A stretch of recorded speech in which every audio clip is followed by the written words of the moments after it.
आप शिक्षित हो सकते हैं, लेकिन समझदार होना जरूरी है।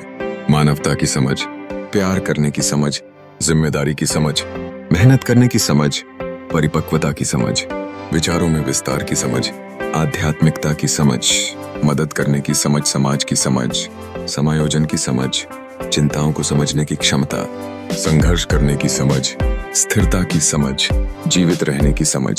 सामान्य समझ होना अच्छा है, मूर्खता में जीना सबसे बुरा है।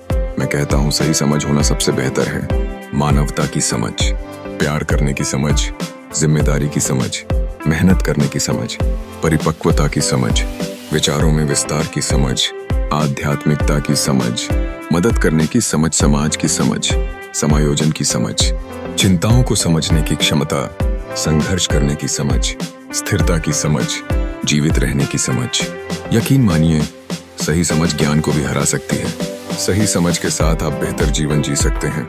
मानवता की समझ, प्यार करने की समझ, जिम्मेदारी की समझ, मेहनत करने की समझ, परिपक्वता की समझ, विचारों में विस्तार की समझ, आध्यात्मिकता की समझ, मदद करने की समझ, समाज की समझ, समायोजन की समझ, चिंताओं को समझने की क्षमता, संघर्ष करने की समझ, स्थिरता की समझ, जीवित रहने की समझ।